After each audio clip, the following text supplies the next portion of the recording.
I need you to think about something for a moment. Something most people over 60 have never been told, and it could change the way you think about the weight that sits around your middle. Not the weight you can pinch, not the weight you see in the mirror. I'm talking about the weight you can't see, the fat that wraps around your liver, your pancreas, your intestines, quietly sitting there year after year, doing something far more dangerous than affecting how your clothes fit. Scientists call it visceral fat, and what researchers have discovered about it over the last 2 decades has fundamentally changed how we think about aging, inflammation, and long-term health. And here's the part that might surprise you. There is one specific type of food, backed by real, peer-reviewed research, that has been shown to help reduce this exact kind of fat in studies involving real people over realistic time frames. I'm not going to stand here and promise you a number that sounds too good to be true, because the moment someone does that, you should be skeptical.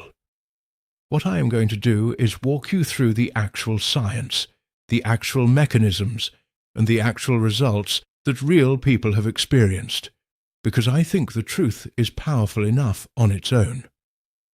Stay with me. My name is Dr. James Carter, and for over 3 decades I've worked in integrative medicine. And if there's one thing I've learned from sitting across from thousands of patients, it's this. The conversation about belly fat after 60 is almost never just about appearance. It's about energy. It's about the fear of a diagnosis. It's about feeling like your body has become unfamiliar to you, like it's working against you instead of with you. And so much of what I want to share with you today isn't just about a number on a scale or a measurement around your waist. It's about something deeper, about giving your body the tools it needs to function the way it's designed to, so that you can feel like yourself again. Let's start with why visceral fat matters so much, because I think once you understand this, everything else in this video will make sense. Unlike the fat just under your skin, what's called subcutaneous fat, visceral fat is metabolically active. It doesn't just sit there. It behaves almost like an organ of its own, releasing inflammatory compounds called cytokines directly into your bloodstream. Research published in journals including Circulation and The Lancet has linked elevated visceral fat to increased risk of insulin resistance, cardiovascular disease, and that same chronic, low-grade inflammation we've discussed in other videos. The kind that affects your joints, your brain, and your overall sense of vitality. And here's what makes this especially relevant for everyone watching this video. As we age, our bodies tend to redistribute fat, often shifting more of it toward visceral storage, even if our overall weight doesn't change dramatically. This is part of why so many people in their 60s and 70s notice changes in their waistline even when their weight on the scale looks similar to years before. It's not your imagination, it's biology. So what can actually help? This is where I want to introduce you to one of the most well-studied dietary factors in this entire area of research, soluble fiber. And I know when people hear the word fiber, they often think of something boring, something their doctor mentions in passing, something associated with digestion, and not much else. But the research on soluble fiber and visceral fat, specifically, is some of the most compelling nutritional science I've encountered in my career, and very few people have ever had it explained to them properly. Here's the mechanism. And I want to walk through this carefully because understanding why something works is often what makes people actually stick with it. Soluble fiber dissolves in water to form a thick, gel-like substance in your digestive tract. This gel does several things simultaneously.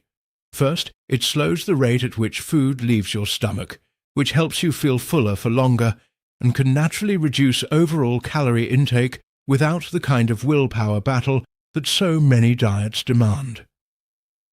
Second, and this is the part that connects directly to visceral fat, Soluble fiber feeds the beneficial bacteria in your gut microbiome.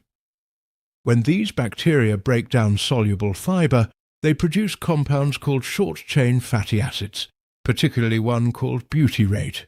Research published in journals including Cell Host and Microbe and Nature Reviews Endocrinology has shown that short-chain fatty acids, like butyrate, play a role in regulating fat storage signals throughout the body, including influencing how the body manages visceral fat specifically, and in supporting the kind of gut environment associated with lower systemic inflammation. One of the most cited studies in this area was a 5-year observational study published in the journal Obesity, which followed over 1,100 adults and found that for every 10-gram increase in daily soluble fiber intake, participants showed a 3.7% reduction in visceral fat accumulation over the study period. Now, I want to be very honest with you about what that number means and what it doesn't mean. It doesn't mean a dramatic transformation in a few weeks. It means that consistent, sustained soluble fiber intake over time was associated with a meaningful, measurable difference in visceral fat. The kind of difference that, compounded over months and years, can genuinely matter for your long-term health. That's not a flashy headline, but it's real and it's the kind of change that adds up. I want to tell you about a man I'll call Frank. Frank is 66 years old, recently retired after 40 years, working as a high school athletic director. And when Frank came to see me, he described something that I think a lot of you will recognize.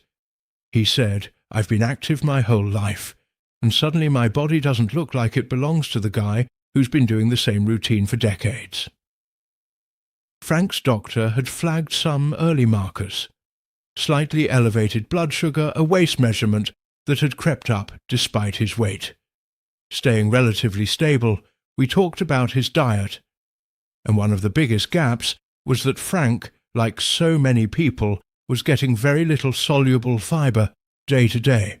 We worked on incorporating foods like oats, beans, lentils and ground flaxseed into meals he was already eating. Not a complete overhaul, just thoughtful additions. Over about 4 months, Frank's waist measurement decreased by just over 2 inches, and his follow-up blood work showed improvement in his fasting blood sugar. But what Frank told me meant the most to him wasn't the measurements. He said, "I feel like my body and I are on the same team again."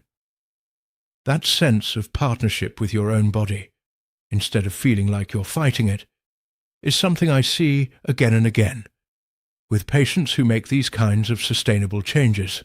Before we go further, I want to pause and connect with you directly, because this channel exists for you and the questions you're carrying. If you're watching this video, scroll down to the comments and tell me your age and the one health goal or struggle that's been on your mind lately, whether that's energy levels, blood sugar concerns, joint pain, or simply wanting to feel more like yourself in your own body. I read every comment, and it genuinely shapes what I create.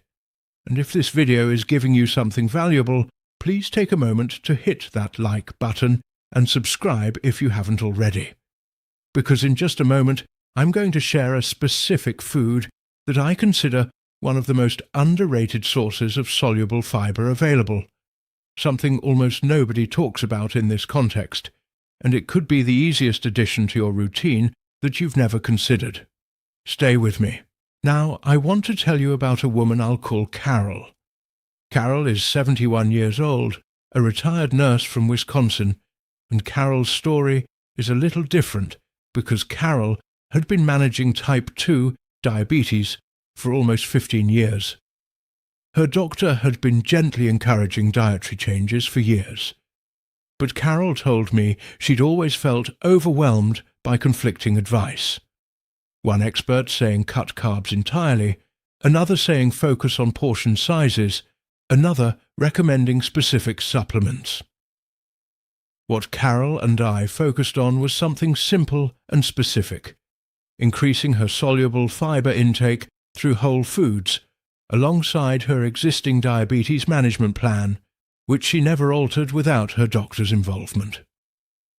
Over 6 months alongside her continued medical care, Carol's fasting blood sugar numbers improved enough that her doctor adjusted one of her medications downward, with her doctor's full knowledge and approval. Carol also noticed something she didn't expect. Her energy in the afternoons improved noticeably. She told me, "I used to think I just needed more coffee. Turns out I needed something completely different." Carol's story is a reminder that these changes don't exist in isolation. They're part of a larger picture of working with your healthcare team, not replacing them. So let's talk about the specific food I want to highlight today, and the synergy combinations that make it even more effective. The food is Psyllium husk, and I know that name might sound unfamiliar or overly supplement-like to some of you, but Psyllium husk is actually one of the most extensively studied sources of soluble fibre in the world, with research dating back decades. It comes from the seeds of the plantago plant, and when mixed with water, it forms that gel-like substance we talked about earlier almost immediately, more dramatically than oats or most other fibre sources. A meta-analysis published in the American Journal of Clinical Nutrition examined multiple studies on psyllium and found consistent associations with improved markers related to blood sugar regulation and modest reductions in waist circumference over time when used consistently. Here's the first synergy combination: Psyllium husk combined with adequate water intake. This sounds almost too simple to mention, but it's genuinely important. Psyllium needs sufficient water to form that beneficial gel properly. Without enough water, it can have the opposite of the intended effect on digestion. The practical takeaway is straightforward. If you incorporate Psyllium husk, make sure you're drinking a full glass of water along with it and staying well hydrated throughout the day. The second synergy combination involves timing, specifically taking soluble fibre before a meal rather than after. Research published in the Journal of Nutrition found that consuming soluble fibre approximately 20 to 30 minutes before a meal had a more pronounced effect on post-meal blood sugar response compared to consuming the same fibre during or after the meal. This is a small adjustment, but it's the kind of detail that can meaningfully affect the results you experience. And now, the secret I promised you, the piece of this puzzle that I think almost nobody explains properly. It's not about finding some exotic ingredient. It's about understanding that soluble fibre works synergistically with fermented foods, specifically foods containing live probiotic cultures, like plain yogurt with live cultures, kefir, or fermented vegetables. Here's why this matters. Remember those short-chain fatty acids I mentioned earlier? The ones produced when gut bacteria break down soluble fibre. The production of those compounds depends on having a healthy, diverse population of beneficial bacteria in your gut to begin with. Research published in journals including Nature Microbiology has found that combining prebiotic fibre sources like psyllium with probiotic-rich foods can have what researchers describe as a synergistic effect on gut microbiome diversity. Essentially, the fibre feeds the bacteria, and the probiotic foods help ensure you have a robust population of beneficial bacteria to do the feeding. This combination, soluble fibre alongside fermented foods, is something I rarely see discussed together, even though the research suggests they work hand in hand. I want to tell you about one more person before we close. A woman I'll call Eleanor, who is 74 years old, a retired librarian. Eleanor's story is less about a specific health marker and more about something emotional that I think will resonate with many of you. Eleanor told me that for years she'd avoided looking at photos of herself, particularly from the chest down, because she felt disconnected from how her body had changed. She wasn't dealing with a medical crisis. She was dealing with something quieter, something many people carry silently, a loss of confidence in her own body. Eleanor incorporated the changes we've discussed, soluble fibre through foods like psyllium, oats and beans, paired with fermented foods like plain yogurt, alongside her existing healthy habits. Over several months, alongside gradual gentle changes to her overall routine, Eleanor noticed her clothes fitting differently, particularly around her midsection. But what she told me was this: "It's not that I look in the mirror and see someone 20 years younger. I don't, and I don't expect to. But I feel like I'm taking care of myself again, and that feeling has changed how I carry myself." Eleanor's story isn't about a dramatic before and after. It's about something I think matters just as much: the quiet return of self-respect, of feeling like an active participant in your own life rather than someone just getting by. As we wrap up today, I want to leave you with something important. So much of what we're taught about aging frames our bodies as adversaries, things that betray us, things that work against us as the years go by. But the research we've talked about today tells a different story. Your body even now is responsive, it listens, it adapts. The changes we've discussed aren't about chasing some dramatic transformation or turning back the clock. They're about giving your body what it has been asking for and watching it respond, sometimes in ways that surprise you, sometimes in small ways that add up to something significant over time. You're not too old for this, you are not behind, and you don't need a dramatic before and after to make this worth doing. You need consistency, patience, and the confidence to know that small, evidence-based changes, sustained over time, are not small at all. They're the foundation of how real, lasting change actually happens. If this video gave you something useful today, please subscribe and share it with someone who might need to hear it. Leave a comment below with your age and what you're working on. I read every single one, and I'll see you in the next video. Take care of yourselves. You deserve to feel good in your own skin, at every age.